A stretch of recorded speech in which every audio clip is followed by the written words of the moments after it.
Many thanks, as ever, for your comments. John Mikalev says, people like you should listen to yourself intently.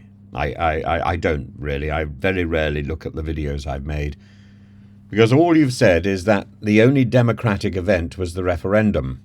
The undemocratic procedure has been the disgraceful handling of the important part, that of leaving, which has never been fully achieved. Your dishonesty does you no credit, nor does your fumbling professor act.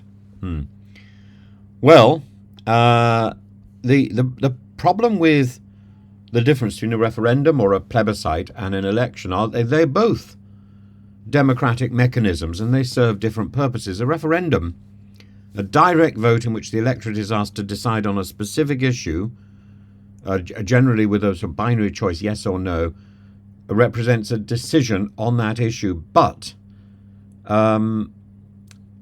very often a referendum is advisory, as indeed was the Brexit referendum in democratic terms, depending on the constitutional rules, and it needed to be processed by people of sound judgment and common sense.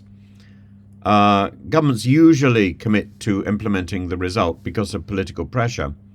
In the case of the Brexit referendum, this was poorly executed by Lord Frost. We know it was poorly executed because of the mess with Northern Ireland, which ends up with the Windsor Agreement, and because of the mess with the Dublin Protocol, which has left us with a serious migration problem without any possibility of returning people to Europe.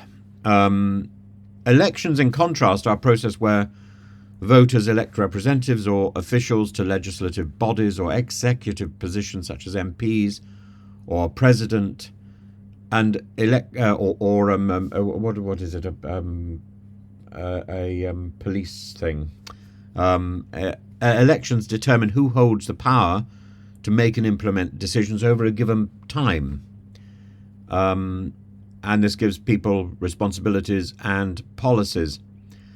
But the decisions from referendums can be more long-lasting when they involve constitutional or structural changes, because it's difficult to revise those or to reverse those structural changes. Brexit, for example, altered the UK's relationship with the EU fundamentally and continues to have wide-reaching implications whether we accept it or we don't accept the referendum result, or whether we like or don't like the referendum result. We have to accept it. We may choose not to like, or we may choose to deeply like it. Elections result in policies that are often more transient, as successive governments can modify or reverse the decisions of their predecessors.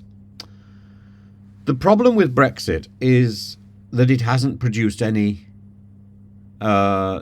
demonstrable benefits.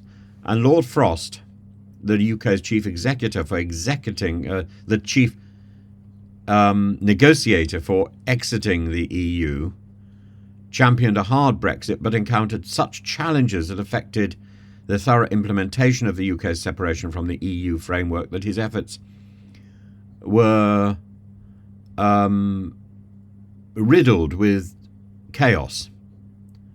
And the complexity of disentangling decades-long political and economic ties left unresolved issues, especially concerning Northern Ireland and trade regulations, which he simply didn't have the brain to process, or the intent.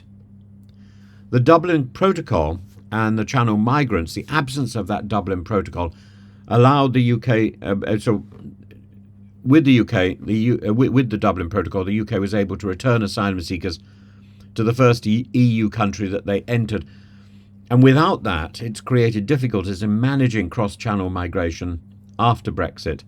The UK's ability to coordinate migrant returns to EU countries or elsewhere has been significantly weakened, intensifying the strain on domestic asylum systems, particularly given the Home Office's avowed hostile environment and go slow.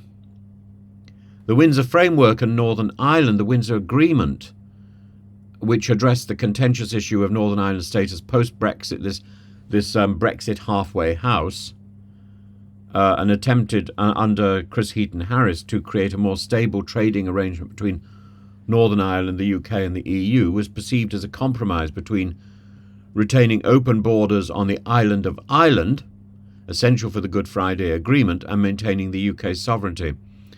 Nonetheless, critics argue that this halfway solution effectively leaves Northern Ireland within certain EU regulatory bounds, fostering a perception of an incomplete Brexit that fuels political tension, but of course gives people trading in Northern Ireland huge advantages.